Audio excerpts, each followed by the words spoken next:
Hello, everybody, and welcome to Roll20 Presents the Pathfinder playtest. Thanks for the flourish, Elf. That was very nice. That was good. That was a good wave. I Look, appreciate that. if I'm Can we do it in eminently order a and do show the wave? person, okay? We Let's- haven't, you know what? We haven't been able to see you play Joy in such a long time. You gotta get your I weird, know. you gotta get your weird flourish out Why are somehow. my weird stageism. Yep, LARP hands, I think we call them. Yeah, So really. you may notice over here. Look, I did it right the first time. Cat's over here. We have a new player. It's Cat. Hi, Cat. Hello. Hey everyone, hello. Would you like to tell us a little bit about yourself? Oh gosh, okay. Hi, glad to be here.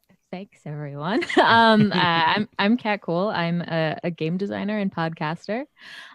You might know me from such things as the Burn Bright system, which was made for Roll20. Hi. So you can check that out right now. The playtest is live.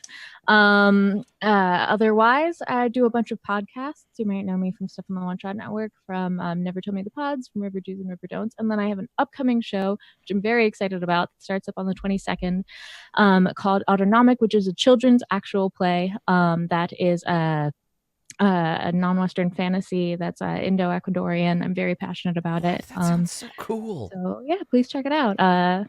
Yep. I'm sure that links will appear in the chat at some point. At some point, they're around. We got macros. Magically. And all of that stuff will be linked there.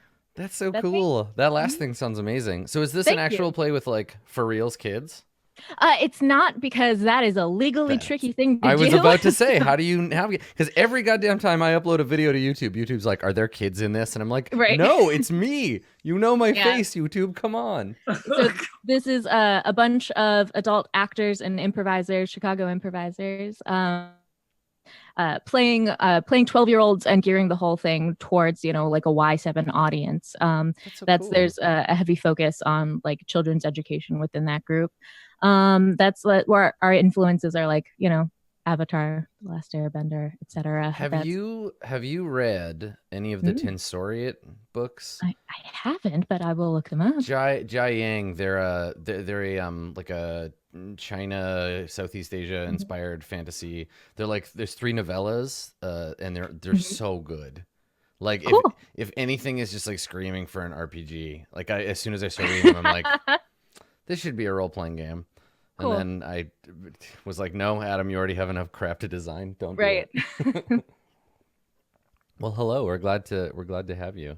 Thank you. Also joining me, of course, familiar faces in the Roll20 squad. Josh, I need to get on you about this game you were playing. Tell me about this game you were playing, Josh, because I saw a retweet the other day, and I was telling Josh this before during the pre-show. A mutual of ours on Twitter retweeted a clip of Josh playing, and the clip was like an hour long, so I guess it was like an entire broadcast. And I was like, oh, this seems cool. I like Josh. What's Josh up to? And then like 25 minutes later, I'm still watching, and I'm like, I want this game. Talk to me about this. I got influenced hard.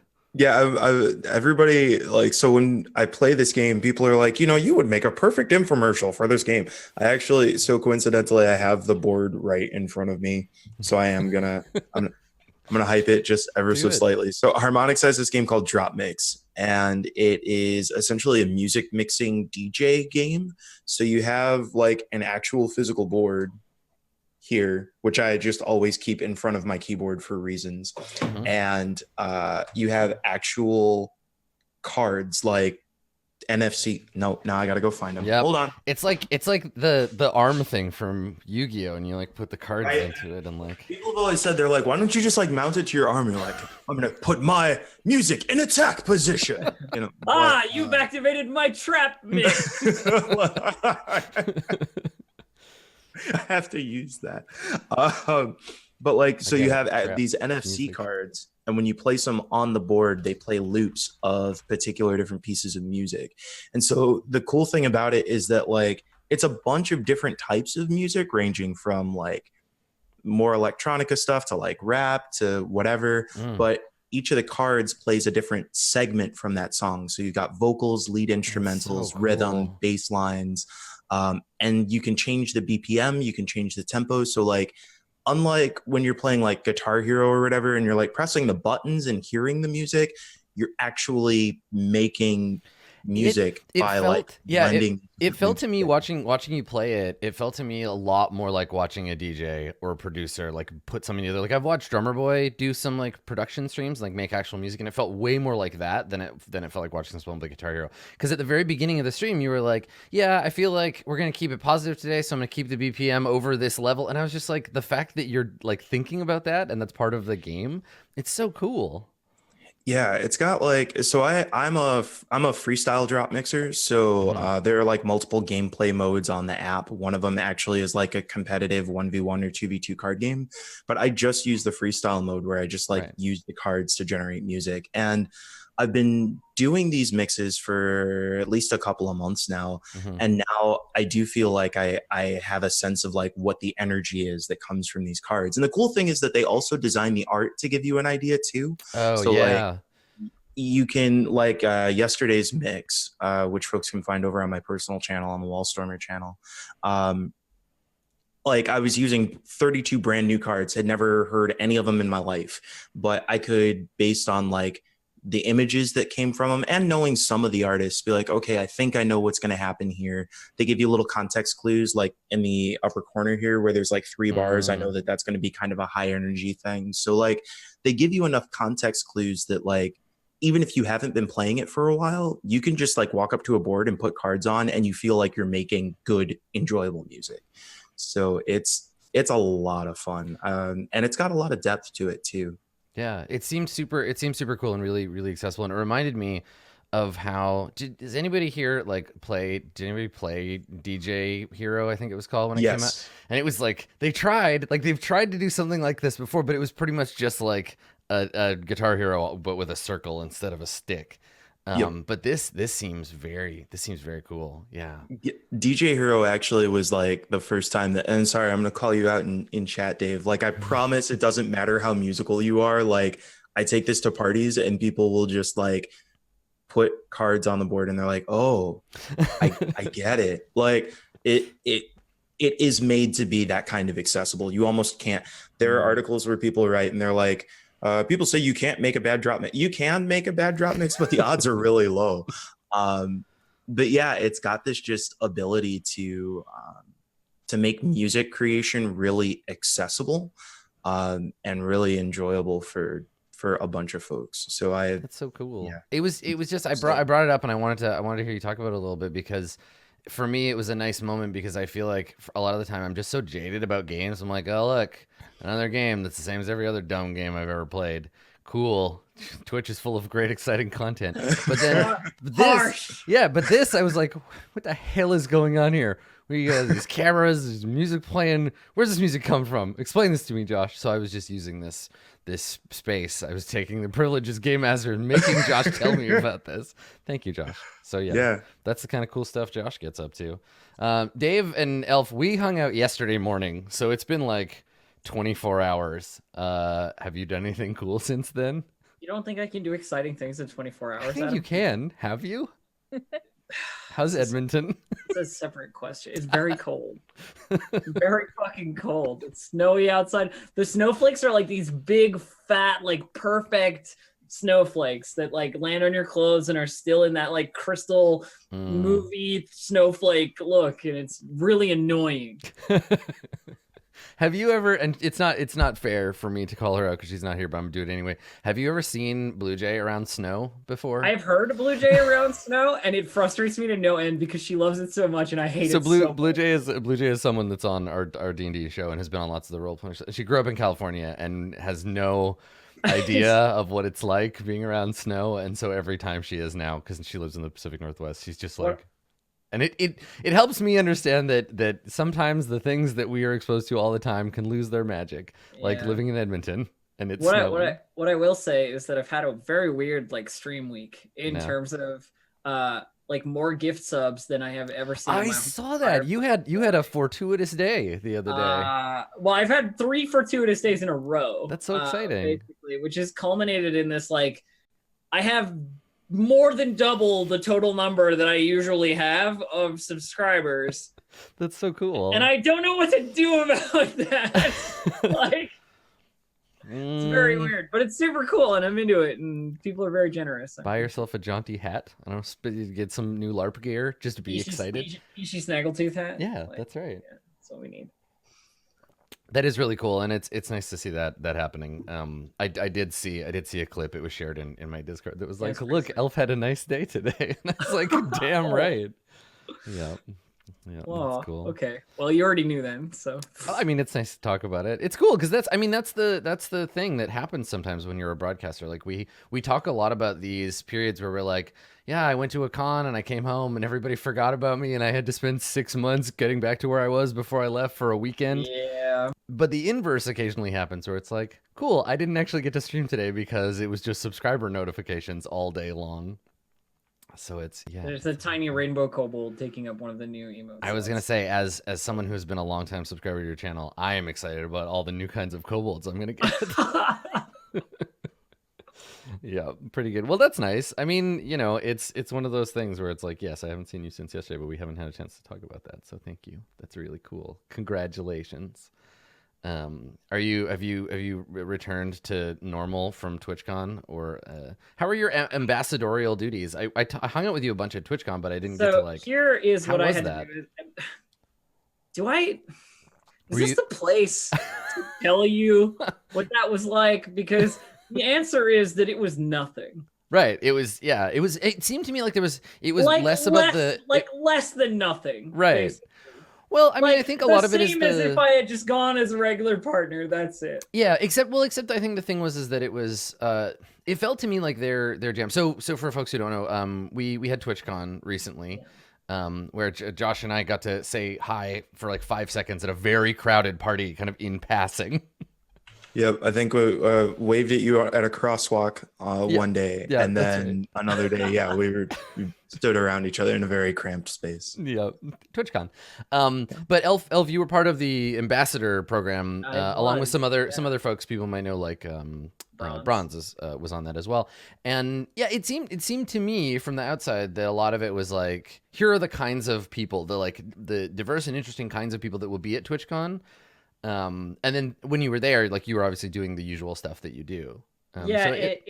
There wasn't anything particularly special about it in my brain. The special stuff was like the stuff leading up to it. Yeah. Which is like the, hey, look at this person stuff. But again, nothing more than what I would sort of usually acquire. Sure. You know what I mean? And sort of, well, it seems like with TwitchCon, and especially, it seems like it's something they're trying new stuff every year. Yeah, so. And we just happen to be the first set of people, and I'm sure the next set will be, you'll have some special duty or some shit. But, yeah, totally. You'll have something you'll be responsible for. They'll give you a crown and a sword, and you'll have to. I one of the nights of TwitchCon, I stayed in my hotel room and ordered Domino's pizza to my hotel room. That was how exciting. You're doing how exciting. Doing cons right. It's really good.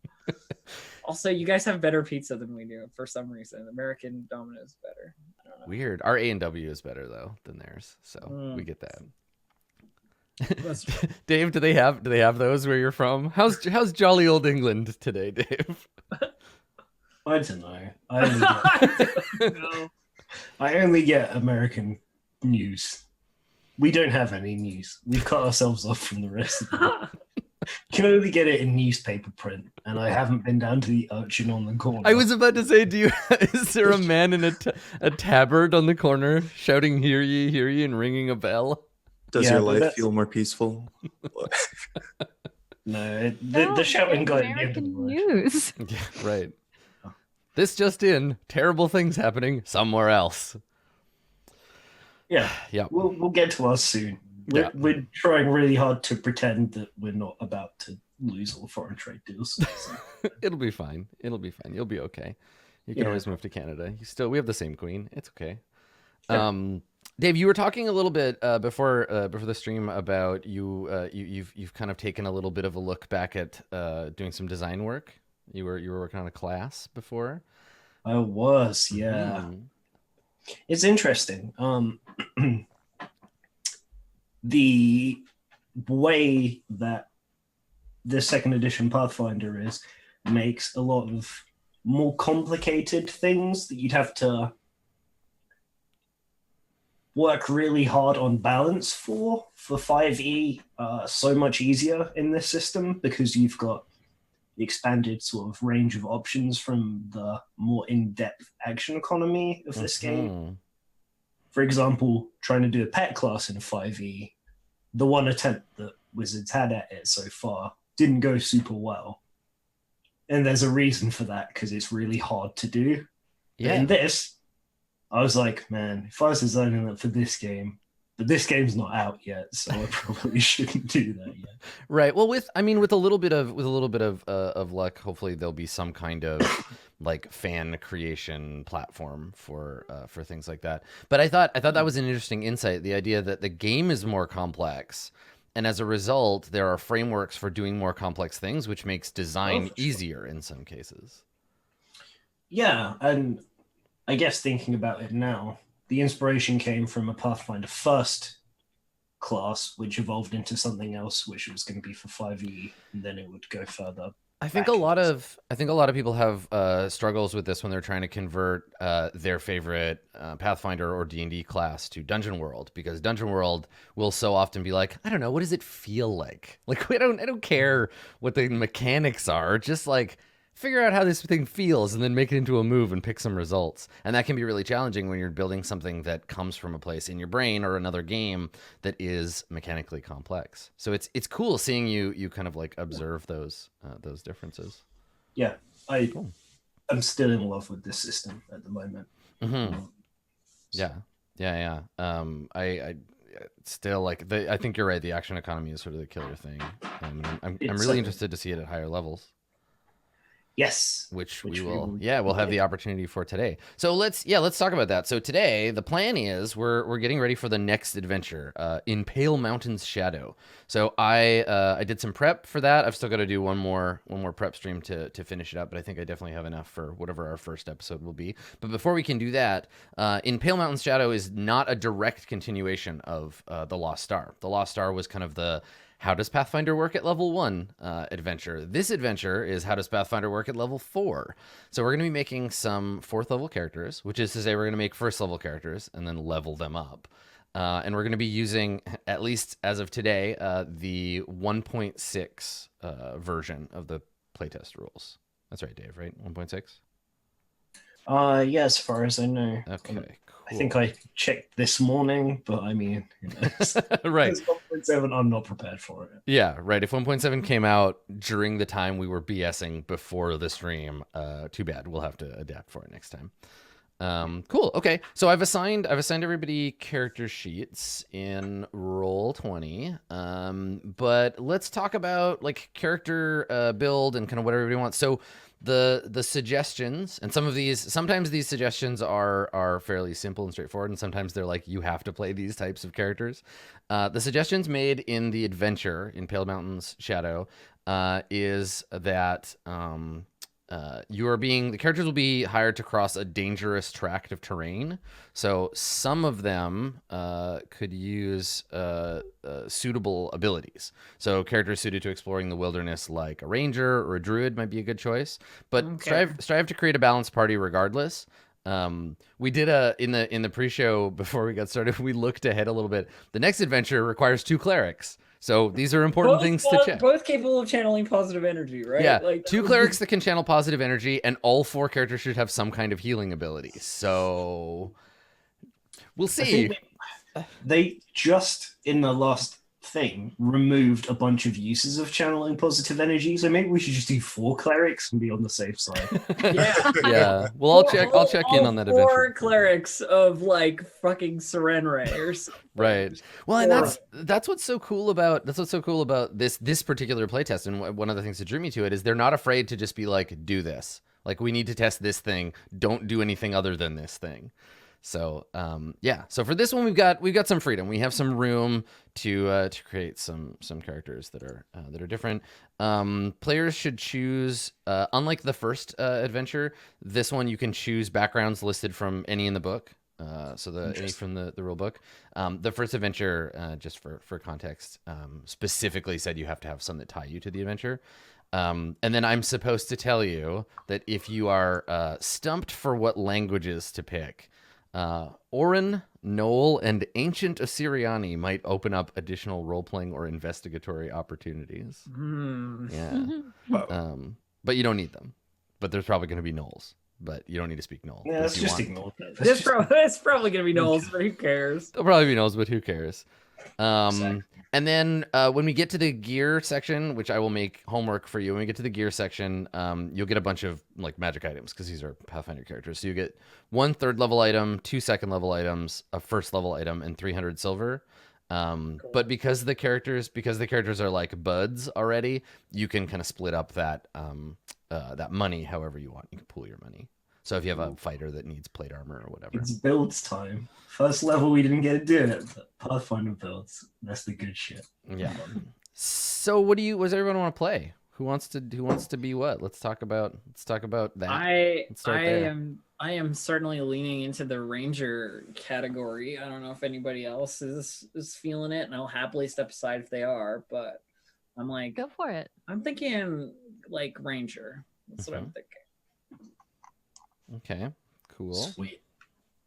Do you want to be a stabby ranger or a shooty ranger? A shooty one. Yeah, those are the cool ones. They're the way better ones. Do you want to be Legolas or Aragorn? Okay. It's gonna be like some kind of ranged ranger. I dig it. Yes, some kind of ranged ranger. Okay. Dave, I think you were saying you will play literally anything, so I'm gonna skip you and save you for last. Yeah, not barbarian. I don't want to play barbarian. Okay, Dave, not barbarian. Got it. Josh, do you have any predilection for? I'm actually pretty. Wait, am I on mute? Nope. No, we can hear Okay. I'm actually pretty open this time around. I think I could kind of flex with whatever the party's looking for. Okay, cool. Kat, do you know what kind of character you want to play? I would love to. See, now we're all in suspense. I want to know. I want to find out. Am I muted? Am I good? No, you Okay. you just nope, you just paused. That was so good though. You were like, I'd love to play, and then we were all like, what is it? What, a time traveling wizard?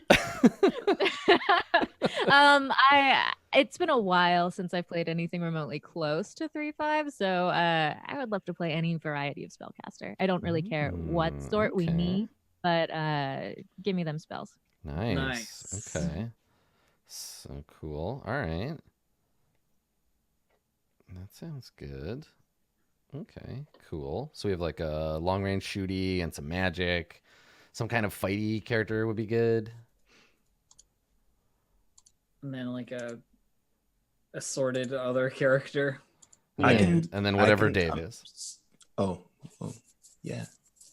What was that, Josh? Sorry, I missed it. It was just support main, whatever. Support main. Okay, I mean you could be a druid or a cleric.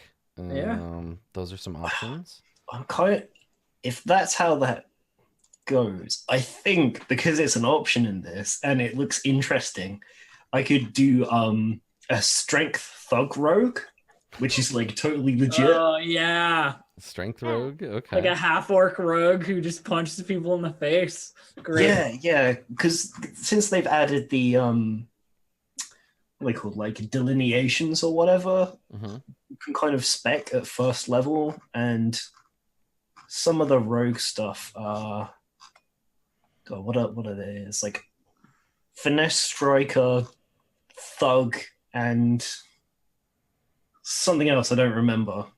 But like the idea of thug seemed really interesting. Yeah. Rogue stuff. So that could be cool. Yeah, there's a rogue feat called You're Next as well, which I was looking at, and I was like, after you down someone, you menace someone else. With like a bonus. I gotcha. I really like when abilities have evocative names. It's like a dangerous line to walk because you want to be able to give people information about what it does and have it be clear, but also having it like sound like a fun thing to choose is always good. Okay, cool. So ranger, a bow shooty type ranger, spellcaster, Dave. I wrote down Dave Punch Rogue, half orc ? Perfect.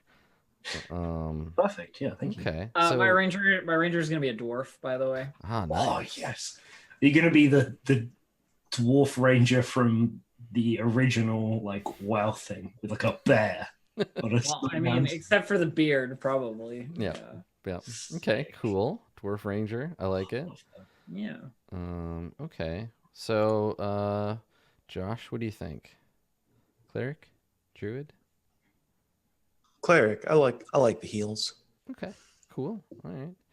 So Josh, Do you have to be lawful good to be a cleric though? hell no. You can be a cleric No. of all kinds of weird Okay. gods. Cleric of Urgathoa, the goddess of undeath and excess.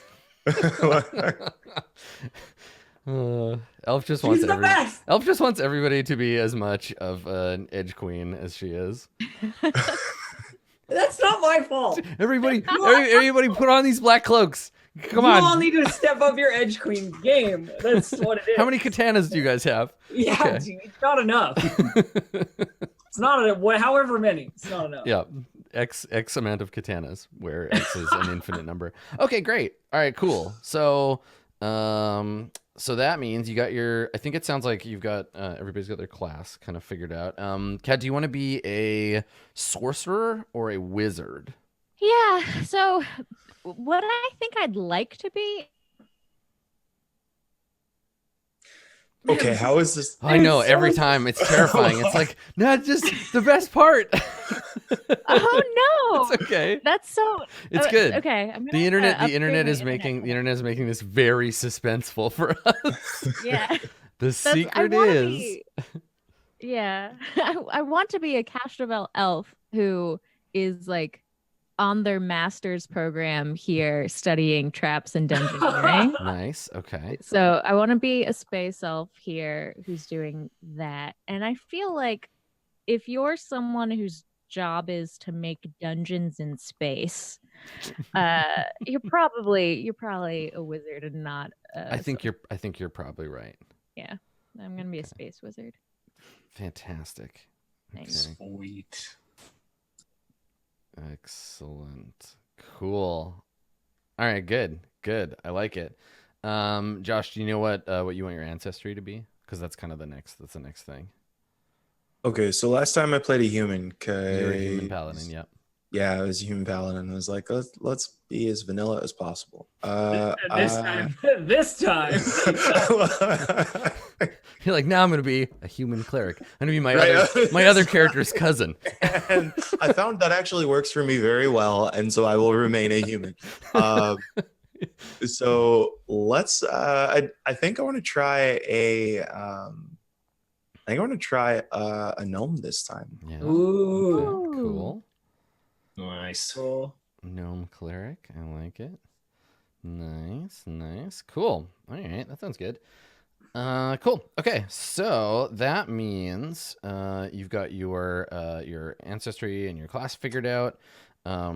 So on page 13 of the PDF, you will have your ability boosts recorded there. I'm gonna pop the character sheet open here and take a look. There we go. If your character sheet, if you can't like get at the good stuff, there's a little icon at the top that looks like a gear, or it looks like a hammer and a wrench. If you click that, it'll flip you over to your like proper character sheet. And you can start filling stuff Oops. in as you go. And I didn't mean to roll that. you know what? That's fine. It's just your practice rolls. Okay, so for you've got your ancestry. Let's talk about backgrounds. So in this adventure, all of the backgrounds from the game are available, so you don't have to worry about picking like specific ones. So you can be all kinds of weird stuff. Let me find the page reference here, and we'll look at what you are. So such exciting backgrounds as acolyte, acrobat, animal whisperer. That's a background. Animal whisperer. What do you do for a living? I'm an acrobat. Cool. What do you do? I talk to animals. Yo, I would tell people that all the time. I know, it's if true. I were you. Yeah. If I guess I'm just saying that because I'm not one. Yeah. Barkeep, You're just blacksmith, jealous. criminal, entertainer, farmhand, gladiator. So these are all on page 38 of the PDF. So these will give you a skill and an ability boost. And the reason why we're looking at these now is so that you know what abilities you'll get that'll boost up. So like if you're looking to boost your intelligence, for example, if you were elf space wizard. Scholar might be useful, right? Because scholar gives you an intelligence or wisdom boost and then a free ability Yeah, boost. but what if I want to talk to animals? Yeah, you could also be an animal whisperer. That's a wisdom or a charisma boost. Do they have a lot of animals in space? You got space animals? I know. Space Animals sounds like a game that could be released by like Activision, with a little like a Yeah. Toys to Life game. Mm-hmm. That's what I was thinking too. Yeah, But there'd be no space in the title. It'd just be like Space Animals.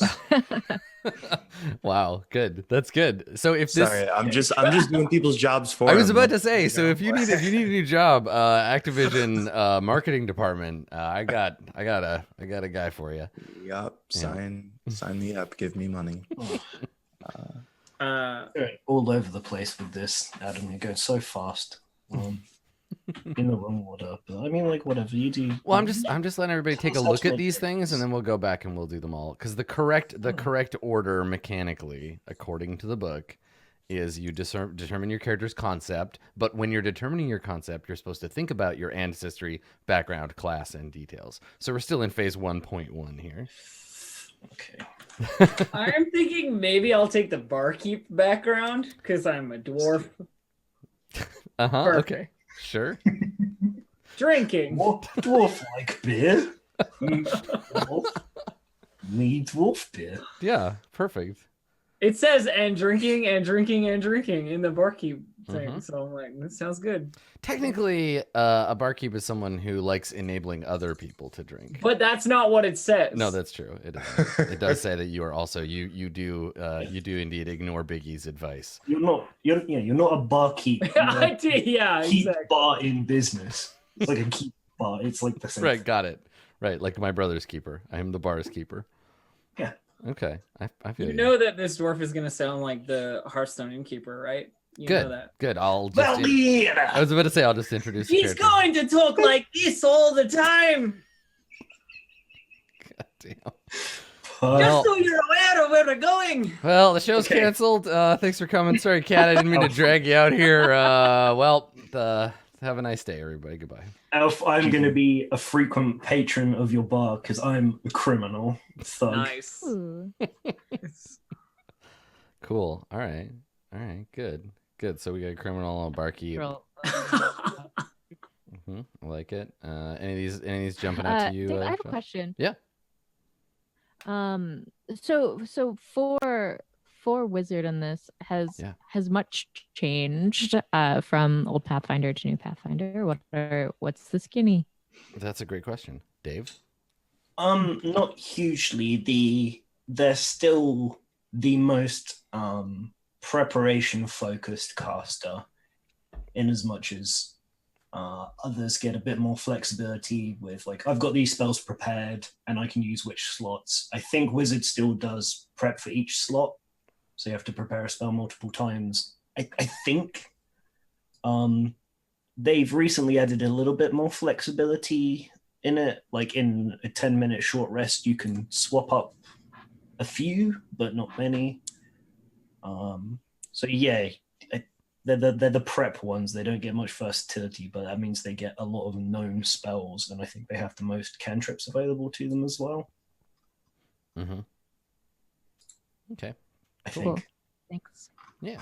I'll double check. Okay. Cool. All right. Well, so Dave, we'll follow the order now. We'll move on to number 2 because we're not doing the background thing yet. So for ancestries, your ancestry will give you right now some ability boosts and an ability flaw, which will give you bonuses to each of these stats. No one has to make any like complicated decisions this time because there's no humans. So Sorry. Elf, you'll get a bonus to Constitution, Wisdom, and then a free boost. And then your flaw is Charisma. Is that just bumping stuff up by 2, basically? Is that because I'm looking for like where I put this? Yeah. Let's look at the sheet. Yes. On the top left, there's character and creation. If you pop over to creation, that's where you put it all. Oh yeah, okay, I got you. Yeah, so there you go. Everybody can be on that screen. So yeah, so in the top left it says ancestry name. So you'll change that to whatever your ancestry. And then Dave, are you gonna go human? Did you decide that instead of half orc? Well, you are a human with. That's right. That's right. Half orcs are humans. Yeah. Yeah, human ancestry, and then it's. God, I can never remember the name of the the system. But your sub. Yes, ancestry. half elf and half orc ancestries are accessible through human ancestry feats. You're right. Okay. All right. Yeah. So Well, sort of. Sort of. Yeah. But So dwarves get so you'll put elf for your character sheet. You'll put you got your boost there. So con, wisdom, and then you're gonna choose dex. Is the other one? Yeah, because I gotta shoot stuff, right? Josh and Kat, do you know the part of the sheet we're talking about? Okay, so it's on your character sheet where you've got it looks like Josh, you're in the right place. Yeah. Where it says character and creation up in the top left. You see those little checker. Click on creation, and when that's highlighted, it'll flip you over to an alternate version of the little top left box where you can put in your ancestry name and then your boosts. Yeah, you got it. The boosts. Oh. There it okay. is. So Yeah. do it this way instead. So as with the game itself, the character sheet is a work in progress, right? So there are things that have been updated and changed about this, and there's a little bit of more manual work that goes into these character sheets than some of the more like finished ones. So yeah, as an elf, you got your int and your dex as a boost, and you get one free one, so you can pick another stat, and then your flaw as an elf is constitution. And then gnome, you got constitution, charisma, and then a free one. And then your flaw is strength. And then Dave, what are you taking for yours? Dex and strength? Sorry, for which things? For your boosts. Strength and charisma. Strength and charisma? Okay, cool. Nice. Yeah. Okay. So I end up with 18.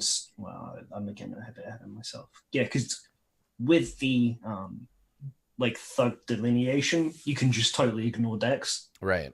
It's like the opposite of how fighters that use rapiers in D&D. Okay, cool. All right. So we'll do the rest of the ancestry stuff in a little bit. Your class will also give you a boost just to make sure that you are like a little better at the thing the class is good at. So cleric will get a wisdom ability score. Do you get the boost now, or is that written out? Let me check. Choose a class. What was the question? Sorry. Oh, okay. So your key ability score does give you a boost, and we take that now. Yeah. Yes. Okay. All right. So I was right. So cleric, you put wisdom as your boost there. Ranger, dex or strength. If you're going shooty, I assume elf you're gonna do dex. Okay. Wizard is intelligence, and rogue is dexterity. Yeah. Which one was cleric? Wisdom for you, Josh. Right. So those go in the exact same place, just down 2 lines, right next to your class name. Can I ask a slightly meta question? Yeah, I'm not sure. Like, if we can't answer it, it's okay. No. But I feel like last campaign, I really built my character to do like more talking and sort of like discussion with stuff. Yeah. And then we just kind of punched a lot of things, Mm-hmm. which is cool, but I was not built for that. And so I was wondering, like, does this also seem like it will be a similarly punchy campaign where I should be building for punching, or should I be looking at trying to build more opportunities for discussion? So this particular adventure involves opportunities that could go either way, right? With the other one, it was go into place, kill goblins, the end. This one, there are encounters that could be like talk to thing, make peace, or it could be like fight thing, or one or the other, right? You could try to talk to them and then fail and then fight them. Okay. So it's definitely possible. I would say again, if you want to go that route, make sure you speak Knoll. Because it'd be a bummer to be like, I built this character to be like all diplomatic, but I don't speak the language of the only creatures that are in this adventure. Okay. But yeah, I definitely don't mind, like, because the idea is that we're trying to try out different parts of the rules. So yeah. So Cool. It's certainly possible. Okay, cool.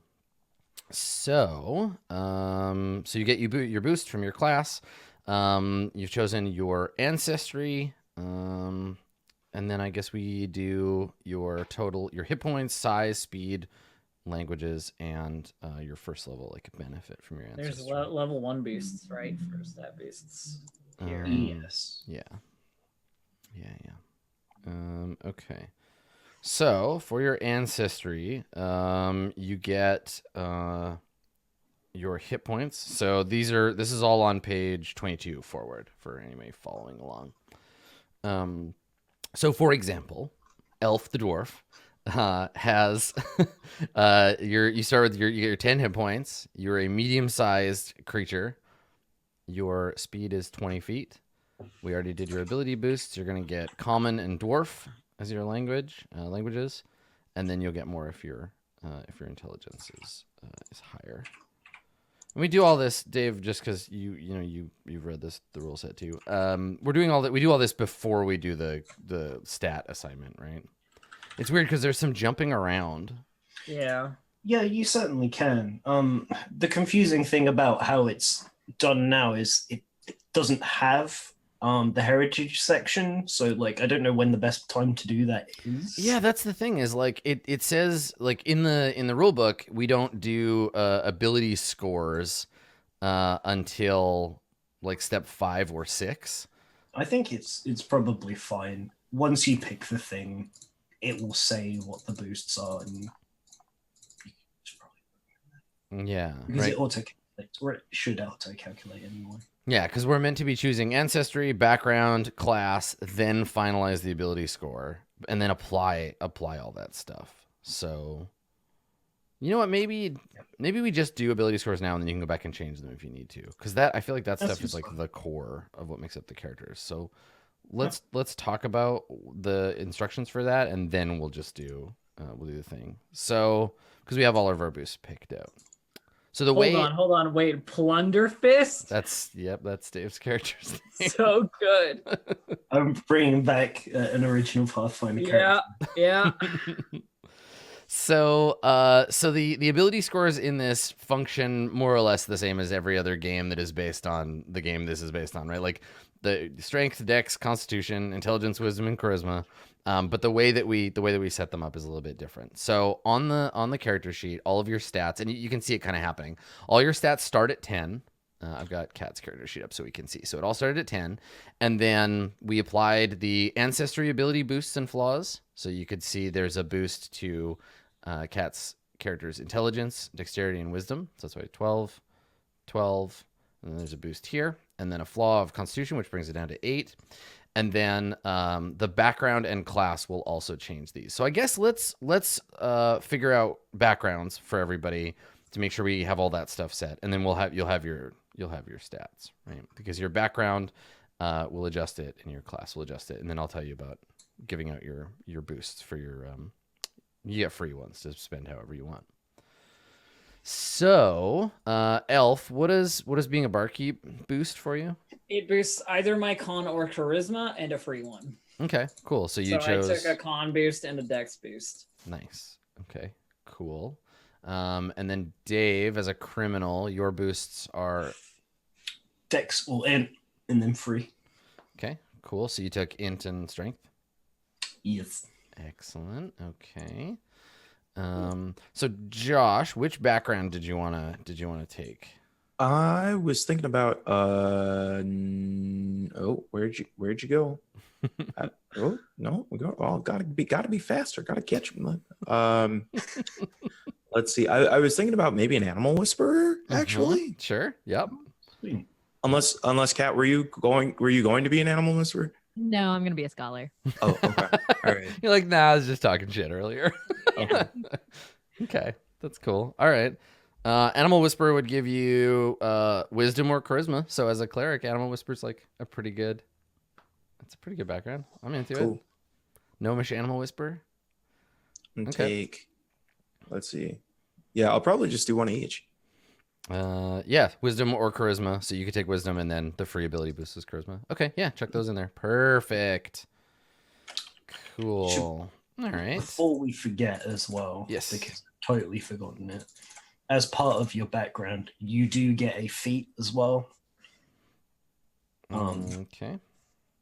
So just popping that in now, so you don't forget about it. Okay. Yeah. Makes sense. Just probably copy paste it. Background feats. Okay. Cool. All right. Okay, so that'll adjust. It's really interesting, this sort of piecemeal like character ability in advancement. Like it's neat that it happens in these like little steps. Like I'm so used to it just being one step, just being like roll and add your stuff from your character's species or your ancestry, and then you're done. So it's neat that it kind of builds up. The reason why it's important to kind of like get all of these caught up, right? Do your ancestry, do your background, and do your class boosts, is because that sets the flat kind of line for the last step, which is your four ability boosts. So you can pick any 4 stats where it says level 1 boosts. You can see that down under your class name. So you pick four different stats, and they'll get another boost. This is where you can make your dex or your int or whatever your favorite thing. You can make it all the way up. So yeah, so just go ahead and pick 4 of your stats to boost up, and then your abilities will be done. Now there are for folks who are curious about the system, there are optional rules for rolling your ability scores, but I feel like they're less impactful in a system like this, because if you manage to roll like an 18, you'll just end up with like 2 18s, because you can boost up to 1 anyway. Yeah, so that's kind of interesting, and I like that it's an optional thing. I definitely like this system as is. I think it's really interesting. Yeah, it might be a little bit cumbersome, but like the idea of it's what you used to do before you're adventurer, it's what kind of ancestry of a creature you are, and then what you've practiced to become an adventurer, like all culminate in who you are. Yeah, and it's funny because I'm sort of used to playing games like Warhammer Fantasy or Burning Wheel that do this in a more like direct way, because it kind of feels like that bit that you just talked about, Dave. The like, I'm learning about my character's background and how they got to be the way they are. I feel like a lot of that's obfuscated in this process. Like, it doesn't feel obvious. It feels like you kind of like have that sort of gently build up. And so for these last ones, they have to be unique, right? You have to pick 4 different abilities. Yes. Okay, cool. Yeah, so make sure your 4 boosts are for different abilities. I think the point of this is so that you don't like load up on one thing, because you just max out anyway. So, cool. All right. Is there a reason it's not being reflected on the sheet? I was just wondering. It was working last time I used it. Right, because you should have a 4 boosts to your intelligence, right? Let's see, 1, 2, 3, and 1 more for level 1. It may be your character is level 0 right now, so it's not applying the level 1. Oh, okay. So let me mess with your character sheet for a second, and let's try that out. Let's see, maybe that's it. No, mine's still not doing it. Yeah, it doesn't look like it. Yeah, okay. no. Okay. Yeah, level 1. I'm not sure. I'll check. I'm sure that was something. Make a note. Yeah. Okay, so level boosts. I'll check on that, because I know that the sheet is like constantly undergoing changes. So if I'm missing something, I'll let you guys know what it is between sessions. Okay, cool. So you've got your boost locked in anyway, so that later if we need to adjust something, we can fix that. So now we can go on and do the ancestry stuff. So everybody's gonna get some things from their ancestries. And you're going to get a heritage at first level to reflect some of your abilities. So, for example, elf, we talked about before, you start with 10 hit points. You are medium-sized. These are all page 24 onward. So you're medium-sized. You can record your speed. It's 20 feet. We did all the boosts and flaws already. You got common and dwarf. What's your intelligence, elf? 10. Okay, all right. So you don't get any of the other bonus languages.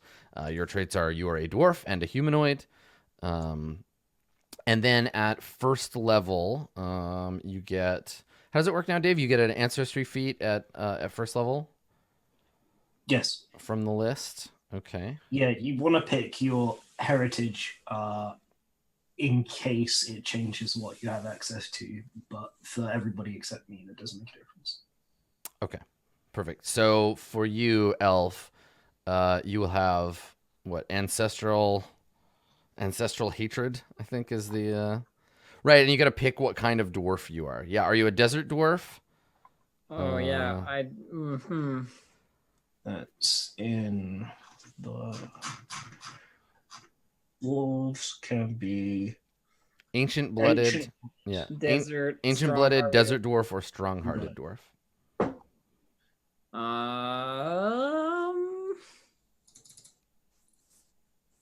I think I will be an ancient-blooded dwarf. Okay. Okay. Yeah. So ancient blood. Oh yeah, right. You can be an unburdened dwarf too, which I think needs a new name because that doesn't mean anything to me in the setting. It's like, what is an unburdened dwarf? Are all other dwarves burdened then? Yeah, it's supposed to be like you're warlike, but there's words that are better than unburdened. Well, because unburdened is literally just like the name of the feat that it used to be. Okay, so as ancient blooded, you gain the call on ancient blood reaction. So your resonance points will be reduced by 2, but No, you know what? I've changed my mind. Okay. I'm a strong-hearted dwarf. now you're strong-hearted. Okay, your blood runs hardy and strong. Yes. So that means that you Poison resistance equal to half your level, and each of your successful saves reduces the poison It's by 2. the drinking dwarf. Yeah. Yeah, there you go. Okay, great. So that's your heritage. Well, and last time we did this, I got poisoned and almost died because we couldn't fucking cure it. Yeah. Poison bad I remember that. Yeah, you had to hold out. I was like, just please. Yeah, I even gave you the thing, and it was just like, well, it's a +2 on a save. I can't just cure it.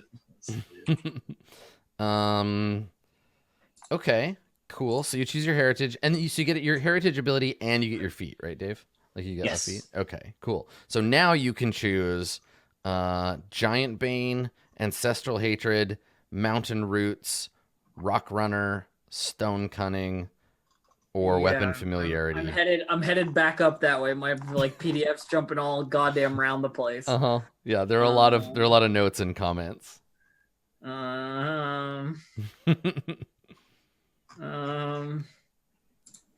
Is there a ranged dwarven weapon? No, there isn't. Martial dwarf weapons. I don't think it's like battle axe, pick, pick, and warhammer. Yeah. Yeah, you've got your special weapon as well, and I think that's melee. It's the dwarven battle axe, which is slightly better than a normal battle axe. Yeah. I mean, if you're really strong, you could throw a battle axe, but it's still not a throwing weapon. Oh, they might have throwing axes as well. I think what I'll do is I'll take Rock Runner because it's like ignoring difficult terrain, and I think for a ranger that makes good sense. So I'll do that. Okay. Done.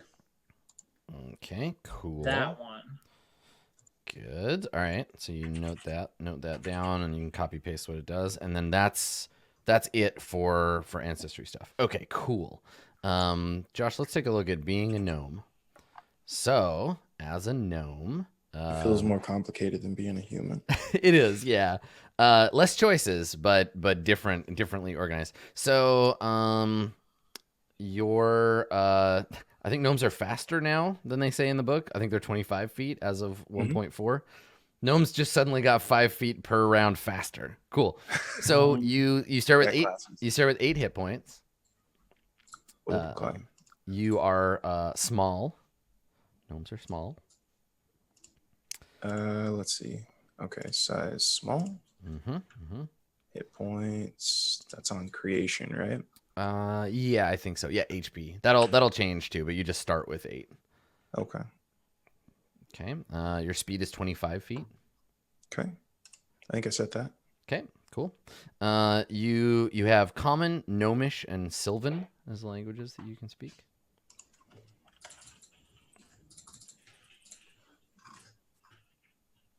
FYLVAN. Yeah. Cool. Okay. And then your what's your intelligence?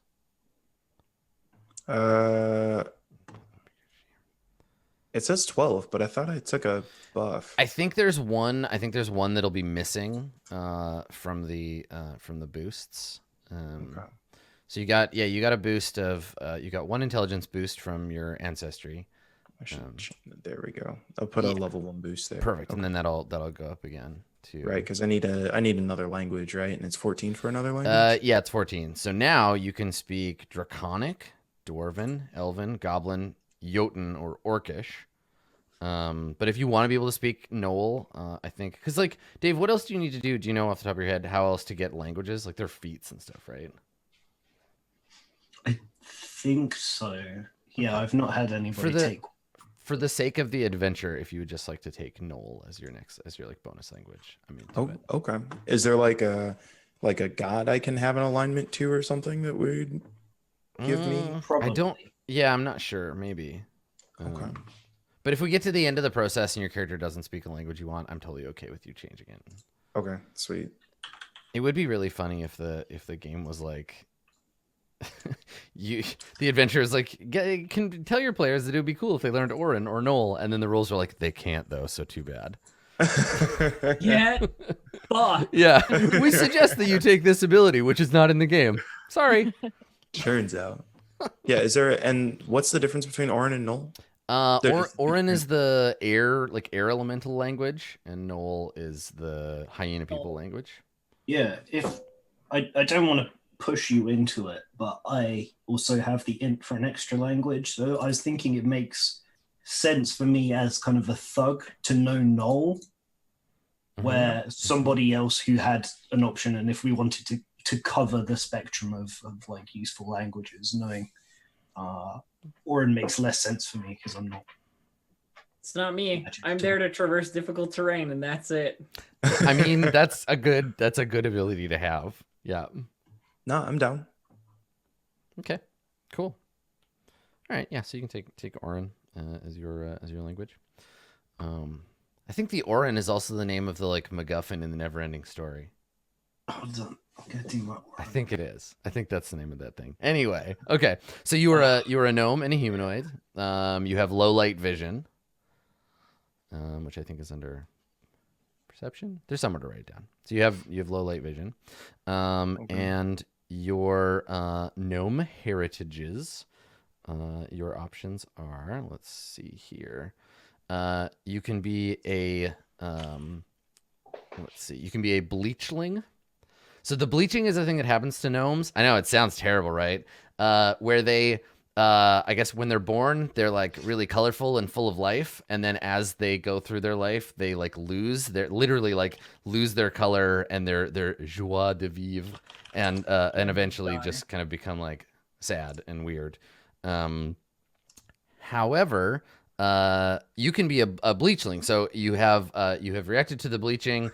And instead of dying, you lost your color but remained stable. You're immune to the bleaching and gain the animal speaker feat. It's possible for your heritage to change due to bleaching during the course of play, but typically it only happens in campaigns that are very long. You could be a deep gnome, which is a underground gnome, also called a Sverfneblin, who've staved off the gnome malaise. You gain dark vision instead of low light vision and become immune to the bleaching. You could be a fell gnome, which are like evil gnomes. You have a connection to some darker fae like a gremlin or a redcap. You can cast Chill Touch as an innate primal spell at will. The cantrip is heightened to a spell equal to half your level rounded up. Or you can be a sharp-nosed gnome. You see all colors brighter, hear all sounds richer, and especially smell all scents with incredible detail. You gain +2 circumstance bonus to sense unseen creatures close enough for you to smell.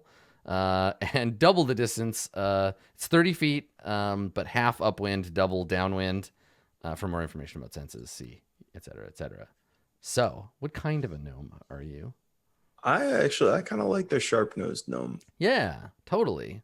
Okay, cool. So, sharp-nosed gnome, you get a +2 bonus to sense unseen creatures because you can smell them. Gnomes do get the best possible subrace, which is Sverfneblin, because it's fun to say. The thing about Sverfnebelin is that it's like you're a Smurf. Like straight up, that's like they have the same linguist, like they're from the same thing. Yeah. Which is like cool if you want to play a Smurf. There you go. Yeah. I'm not usually, just because Wow. because of the way, especially World of Warcraft like treats gnomes, I'm not usually a big fan of them. But I No. do like that this game has evil gnomes. That's pretty cool. Let's see here. So the story bit about the bleaching. So it strikes gnomes who fail to dream, innovate, and take in new experiences as their progenitors did every hour of every day. The bleaching slowly drains the color from gnomes and plunges the affected into a state of deep depression that eventually claims their lives. Only a few gnomes survive this scourge, becoming deeply morose and wise survivors known as bleachlings. So I guess the idea is you have to just like go out and do new things and like experience stuff, or else you die, which is like I can't even imagine a culture that would be like that. It would be so weird. It would be like, yeah, cool, this is boring now, gotta go. Keep adventuring or die. Yeah, Or right. die. Yeah, see new things, experience new stuff. Yeah, right. Fatal FOMO. Okay, cool. So you get your sharp-nosed gnome. You're also gonna get an ancestry feat, which is Animal Accomplice, which is gonna get you a familiar. You can get Animal Speaker, which lets you ask questions of, receive answers from, and use the diplomacy skill on animals with a burrow speed, such as badgers, ground squirrels, prairie dogs, etc. You can take Fey Fellowship, which is a +1 bonus to diplomacy, perception checks, and saving throws. So everybody just likes you because you're a fun gnome. You could take First Roll Magic, which gives you a primal cantrip. Illusion Sense, which is pretty self-explanatory. Bonus to detect illusions. You can be obsessive. So you pick a category of the lore skill and you get training in it. And then you become an expert at level 2. Or Weapon Familiarity Gnome, which is glaives, kukris, and all uncommon gnome weapons. So this is actually cool. If you're going for like a diplomat talkie type of a gnome character, you got a good selection to pick from. Yeah, I think, maybe the gracious. Are Right. we? I guess I feel like I'm not sure about the sort of nature of the world enough to know if the Fey Fellowship is. Let's see, ancestors spent their day cloaked in illusions. Maybe we just go obsessive, Mm-hmm. and Okay. and then I'll find a lore thing, Sure. and Yeah, that makes sense. Okay, cool. An obsessive gnome with a good. because I already have Animal Accomplice from That's right. something else, right? Well, you have some kind of your background will give you a skill, I think, and some stuff for that. So yeah, you could branch out and go with obsessive, and that'll give you an opportunity to pick a new skill. Okay, cool. I like it. Let's talk about elves. So Yeah, let's do it. So, elves begin with 6 hit points, are size medium, and have a speed of 30 feet. This is our first tall fast. character. Okay, cool. You get Common and Elven as your language. All this stuff's on page 26. Common and Elven. And then you get a bonus language, obviously, because your intelligence is super high. So do you want Celestial, Draconic? Oh, here's Knoll. Celestial, Draconic. Yeah, Noel's on the list, I saw. There it is. Celestial, Draconic, Knoll, Gnomish, Goblin, Orcish, or Sylvan. I will take the one that is useful in the adventure. Yeah, there you go. Okay, cool. Your traits are you are an elf and a humanoid, and you have low light vision. Now, would you like to be an Arctic elf, a cavern elf, a keen-eared elf, or a jungle elf? These sets are so weird because it's like a place. You can hear good. I feel like keen-eared is probably the most useful, but tell me about Arctic Elf, please. Yeah, you dwell deep in the frozen lands of the Arctic North and have gained incredible resilience to cold environments. It gives you resistance to cold equal to half your level and the ability to ignore extreme and severe cold down to minus 80 degrees Fahrenheit. Okay. Does keen-eared tell me when there are hidden people, though? Your ears are finely tuned, able to detect even the slightest whispers of sound. As long as you can hear normally, you can use the seek action to sense unseen creatures in a 60-foot cone instead of a 30-foot cone. Okay, I'm gonna use the useful one. Yeah, totally. Cool. Yeah. Okay. Okay. Where on the sheet does that go? So let's see. I think. I'd put it in feats if I were you. Yeah, I think you should just throw it under feats right now because I think this heritage thing came out after, like, the sheet hasn't been updated to include it yet. Okay, cool. Thanks. Yeah, this So is just keen traits. keen-eared elf. And yeah, and later you can like copy paste the whole Perfect. section. Thank you. Yeah, of course. Okay, cool. So that's good. We have a good smeller and a good listener. Let's find out what your other options are for being an elf. So you're going to get one of the following ancestry feats: Ageless Patience, which gives you a bonus to all checks during like downtime, which is cool, but probably won't really come into play for this character. Ancestral Longevity. You can. Oh yeah, this is a cool one. You every time you rest, you pick a new skill and become trained in it. So this is kind of like elves are Neo from the Matrix. Like if you think tomorrow you're going to need a skill, you like reflect on your life experience and become trained in that skill. You could also be a demon skirmisher. So there's that, right? Calm reflection on one's skills, skirmish with demons. Demon skirmisher, you reduce the resistances of demons. So that's a thing. You could also be forlorn. So if you're looking for a fun option, watching your friends age and die fills you with moroseness and girds you against harmful emotions. You get a +1 circumstance bonus to saves against emotional effects. Oh no! So that's a big mood. You're already full of sadness. How can you possibly have more emotion? What's that? The world? You have sadness for me? I'm all full up. I'm already the depressed elf. That's right. No thanks. You could also be nimble, which increases your speed by 5 feet. When you use the stride action, you can ignore difficult terrain in 1 square during that move.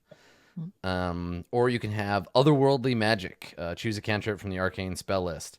I mean, you're already going to have all kinds of cantrips, so that may not be good. And then lastly, you have unwavering mien. I know it means like your countenance, but I can't remember how to pronounce it. But basically means that when you would be confused, frightened, or stupefied for at least 2 rounds, reduce the duration by a round. So it's harder for you to be stupefacted. Sure. I'll take Ancestral Longevity. That one's really cool. Nice. Okay, cool. Yeah, I think so too. That's such a that one feels like the most evocative of what it's like to be an elf. That or honestly, or forlorn. I love that forlorn is a thing. Yeah, the being an emo elf is really fun, but I don't think it suits our spelf as much. Yeah, I feel it. Chat pointed out that it would be intense to have a party that has like a bleached one of the bleachling gnomes and a forlorn elf. We're just like, I guess we'll go on an adventure. Not that it's going to mean anything. God. All right, cool. Good. All right, so that gives you that gives you like a special ability. That's on page 27. You can copy that stuff over.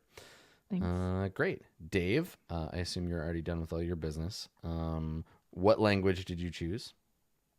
So as my human languages, I picked up Common and Null. And since I have 14 intelligence, I picked up Orcish.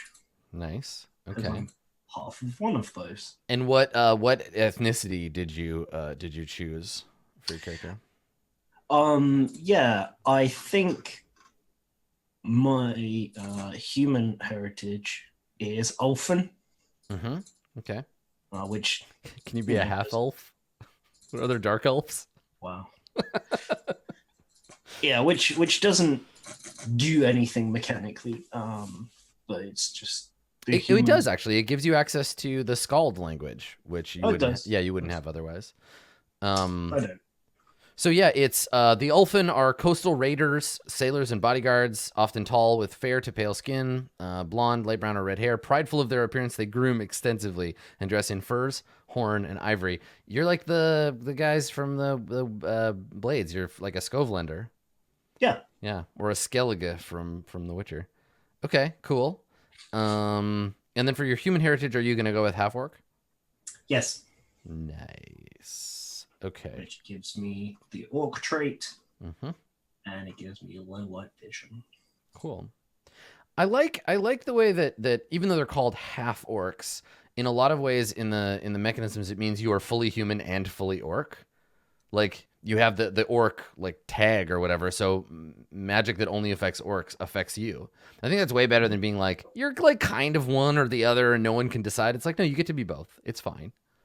Yeah. You're both and your own like separate thing. And then what did you take for your feat? You taking ferocity? Sure am. Rah! So when you're reduced to 0 hit points, you avoid getting knocked out and remain at 1 hit point. Once per day. As a melee fighter, that just seems sensible. Sick. Okay, cool. All right. Well, there are so many other good things you can have as a human. So everybody's they're gonna get some skills from your background. So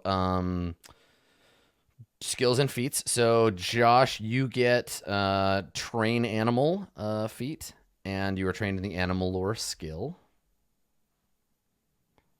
And to answer, So wait, where did my skills go? Like I see where the skill feat goes, but where does just the skill go?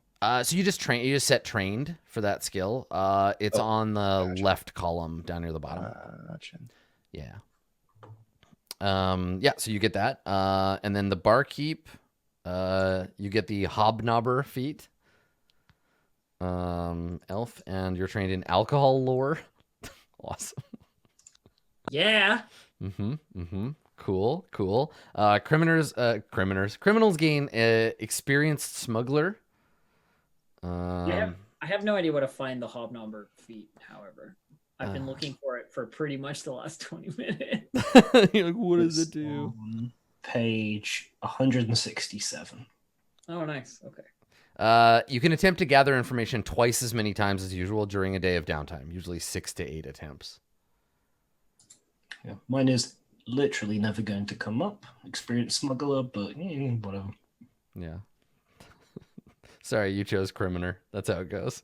You chose this criminal lifestyle. All right. Yeah. Cool. And then scholar, I'm gonna guess you get some lore stuff. You get arcana, nature, occultism, or religion. You gain the assurance skill in your chosen skill, and you're trained in the academia lore skill. Which Kat, which one do you want to take? Arcana, nature, occultism, or religion? Either nature or arcana, I think. What do you guys think? I will always vote for occultism because I just love that word and I love Yeah. Satan devil shit in role-playing games. But I think that's wonderful too, but if we're not gonna have nature is the most useful one to the adventure. I'll tell you that. Yeah, but we have a ranger Yeah, in the ranger. party. Occultism, do we have that covered by the cleric? If not, I could take it. I mean, I think they're all useful. There's like little bits and pieces of this stuff all we throughout. end up with so many skills that we'll be trained in generally that we should be able to hit everything.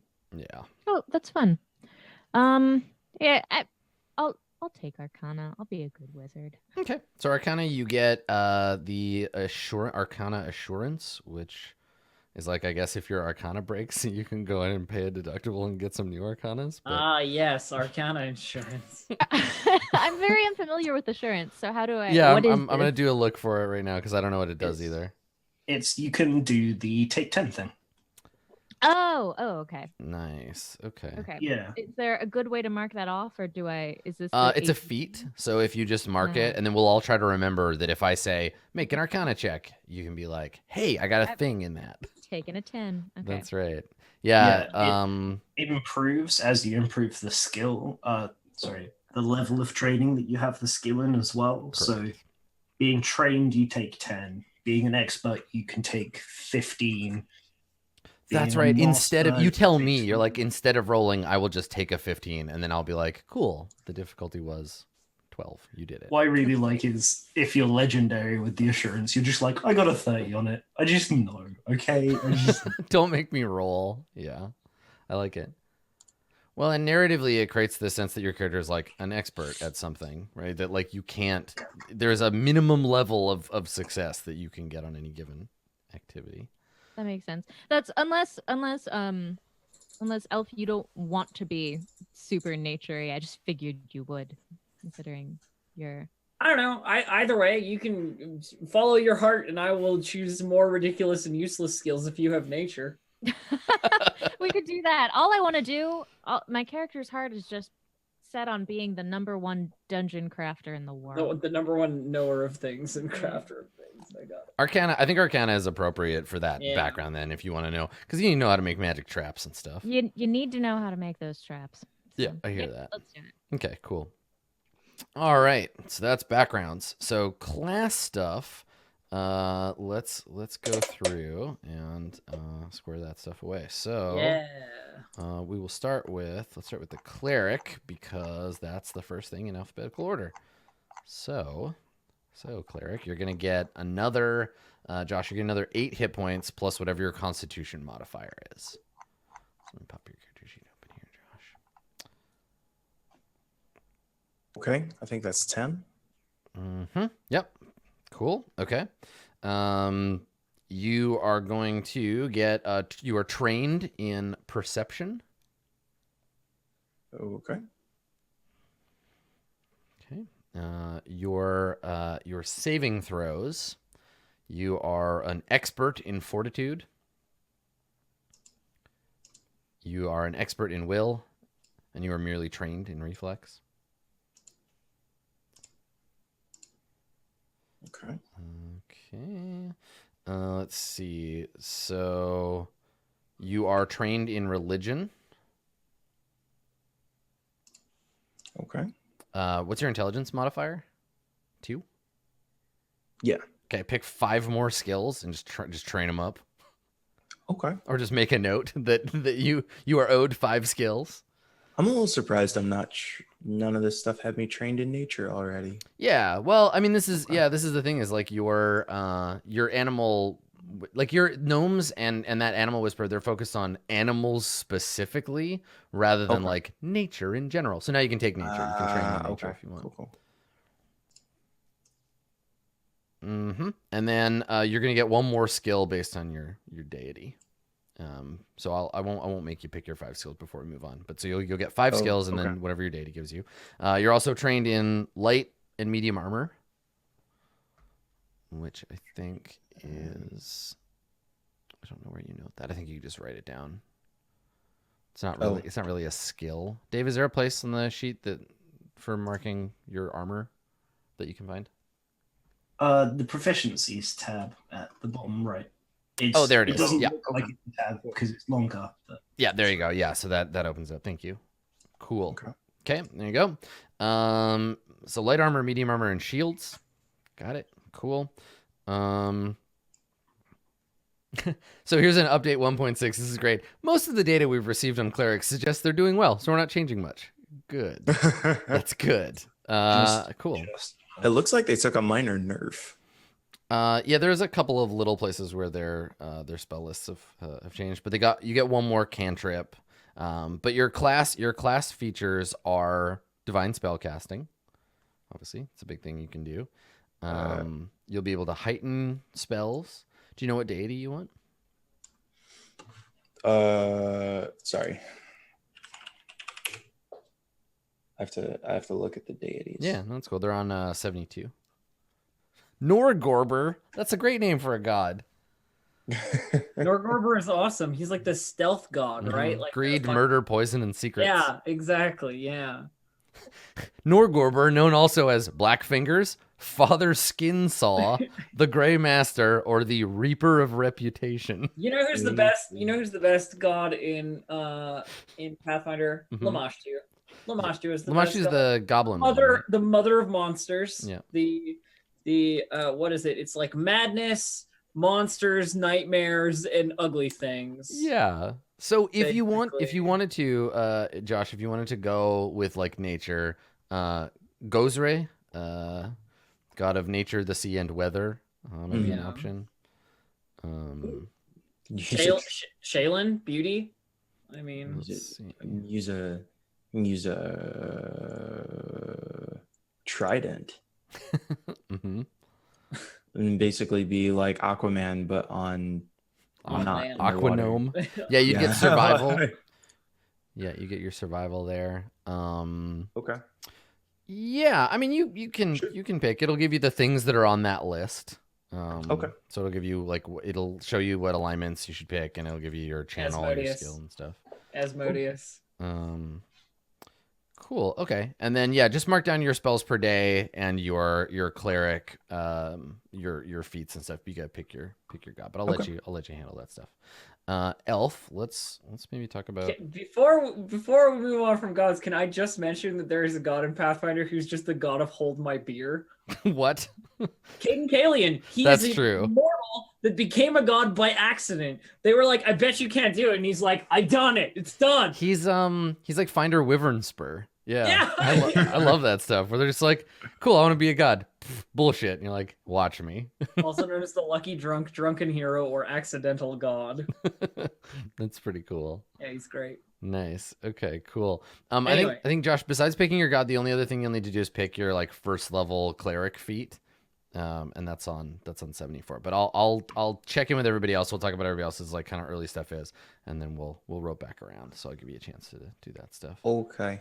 Okay, so nobody's a fighter. The next, if we're going alphabetically, I do believe that Dave is next. Nope, Ranger and the Rogue. Okay. Haha. All right. So Elf, I was right. So Elf, you're gonna get 10 plus your con mod hit points. Got it. You're an expert in perception. Got it. You're an expert in all 3 saving Done throws. all of those Yep. things. You're trained in all simple and martial weapons. God, that's You're trained in light armor and medium armor.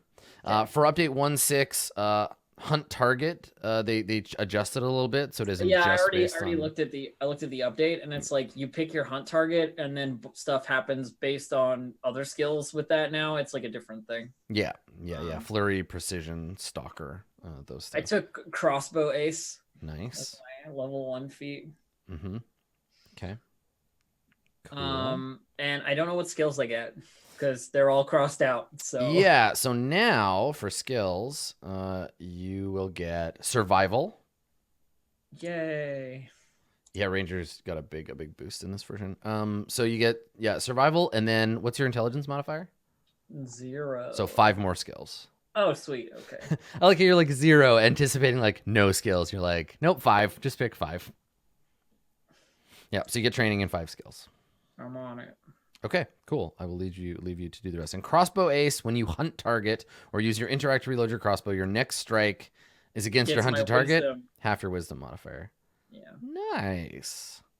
It's basically if I've reloaded or if I've hunt targeted the thing, I get a bonus damage for my wisdom, which is pretty nice. Let me do Cool. it. Crossbow ace is the asexual crossbow firing hero we didn't know we needed. Yeah. I'd read that comic. Crossbow ace loves shooting stuff, doesn't like having sex. All right, Rogue Dave. Yep. Face puncher. So Puncher. I assume you know all that stuff in the column. You know all that biz. You get Yeah. You get so many skills. Did you take stealth or thievery? I ended up with both. You're like, I just have both. Shut up, Adam. Yeah, right. Because Dave gets 9 plus the character's intelligence modifier in skills. Plus the stealth thing. So I ended up with 12 skills. Yeah. Actually, do I still have 1, 2, 3, 4, 5, 6, 7? Oh, I've still got one. Should I be trained in medicine? Is anyone else trained in medicine yet? I am. Yes, I did it. Okay. I'll get it. Whether or not it'll be society. useful, yeah. Yeah, because I'm only untrained in Arcana, medicine, nature, perform, and religion. I'm trained in everything else. Wow. Okay. Cool. What's that? You're injured? Here, rub some dirt on it. You'll be fine. Gross. That's not safe. Okay, cool. So, and what feat did you take, Dave, for your first level? I'm still sort of picking. I need to look at the demoralize action and see whether it's worth it for your next. It's really fun, but I don't know if it's any good. Right. That's the worst game design place to be stuck between fun and good. And you're like, I want to take this. It seems so fun. Make the fun things good and make the good things fun. It's very hard to do. It's a deception. No, it's not. What is it? Oh, it's an intimidation trained action. And intimidation is based on. Oh, is it still based on charisma? Because I don't have any charisma. Okay, but what about your character? Does your character have any charisma?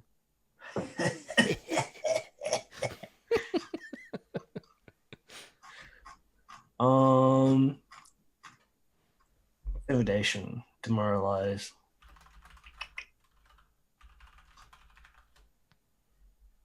Look, it becomes a frightened one. That's pretty good. I don't know. It doesn't really say. Mm-hmm. Oh, it does. Intimidation char. I totally missed it. I'd love to because it's really fun, but I can't. My skills are already my stats are so spread out that it doesn't make sense to take charisma as well. So I'll probably take Trap Finder or something like that because that's really fun. Mm-hmm. And then you can point out all the good traps to Cat's character. Hey, look at this cool trap I found. Okay. Oh, Nimble Dodge is just really strong. Yeah. Well, I don't know. Yeah, you ponder over it. You get some time. It's cool. Okay. All right. So Cat, let's look at wizards. So you're gonna get arcane spell casting, which also means you're gonna be able to get your arcane focus. So you have a magical item called an arcane focus that you use. You can imbue with spells. So it's usually something associated with spellcasting, like a wand, a ring, or a staff, but it could be a weapon or whatever. Then you gain the ability to drain arcane focus. Gives you the ability to cast a spell you prepared today. So you can do that once per day, which is cool. So you have your like little power, your magic battery. So for you, basically, like you just kind of start with spells. And if you want to be a specialist wizard, you can, or you can be a generalist. Have you decided if you want to be like an abjurer or an evoker or something, or do you just want to be like a wizard? I think it would be kind of fun to be a generalist. I'm never usually a generalist. I'm usually a specialist. Yeah, right. Okay, well let's do that. So what you'll need to choose then is your spells. So how many spells you know. So that is, let's see, how do we start? Spellbook, you get 10 arcane cantrips and 8 first level arcane spells. You choose these from the common spells on the arcane spell list. Cool. Okay, and then you'll also get a feat at first level. So you can have... let's do that first. So do you want to have counter spell, which means if you have a spell, you can counter other people casting it. That's a cool way to do counter spell. You just, while they're trying to cast it, you're casting it backwards and you like negate their spell. That's cool. Yeah, that's a simple way to do that. Yeah. So there's counterspell, which is neat because it gives it to you at first level. Normally, like I was talking about counterspell in 5e the other day, and how I feel like it's an underutilized but cool mechanic. The idea that you're like holding your action and being able to counter somebody, but it's like, I don't know. It's hard to. I don't think I've never seen it really like used in a cool way. I mean, in 5e, one of the big benefits of being a lore bard is that you can have access to counterspell. Yeah. It's like the one everybody takes. Yeah, totally. Cool. Okay, so you got counterspell as an option. You can take issue materials, which lets you cast a spell with a material component and do it with somatic instead. you can get a familiar. You could take Hand of the Apprentice, which gives you a pool of spell points to cast universalist powers. So yeah, it gives you like a bunch of extra kind of spells you can do. And this is something that you have to be a universalist wizard to take, which is you. You can take Reach spell, which lets you cast a spell that increases its range by 30 feet. If it's a touch spell, it becomes a 30-foot spell. And then you can take Widen spell, which is you add a somatic casting action and increase the area of the spell. So you add 5 feet to a radius of a burst, or add 5 feet to the length of a cone or a line. So yeah, any of those appeal to you? If I'll take the Hand of the Apprentice. Okay, rad. We'll play around with the pool. So you gain a pool of spell points you can use to cast Universalist powers. You cast Universalist power that you have by spending spell points. Like a cantrip, it's automatically heightened to the highest level you can cast. So it's tied to your ability modifier. That's the magic dagger shooting thing. Yeah. The ability it gives you like fire weapons that you're proficient with telekinesis, and they come back to you. There's like the special part of that one. It's really cool. Nice. Cool. All right. Good. So that's that. And then everybody's got skills. Let's check in on the tally, and then I think what we'll do, because we're almost, the characters are basically like first level aside from gear. We'll save gear until the end of the 4th level thing. We're not going to buy gear at first level. So I think let's take a look at the step-by-step character creation here. So we got skill modifiers. That's automatically done by the sheet. You've applied your class. Cool. Yeah, so normally this would be the part where we buy equipment and I would turn you over to do your homework. But I think what we're going to do is we'll take a short break here. And when we come back from the break, we will level everybody up. We'll talk about what the level options are as we gain levels. And then that'll be it. We'll have our characters. Obviously, there's some of this stuff that I'm going to leave the players to do in between. Like we're not going to go shopping on stream. I'll let everybody pick their magic items in between sessions. But that's it. We have our first level characters. So stick around. We'll be back in just a couple of minutes, and we will make these characters level 4.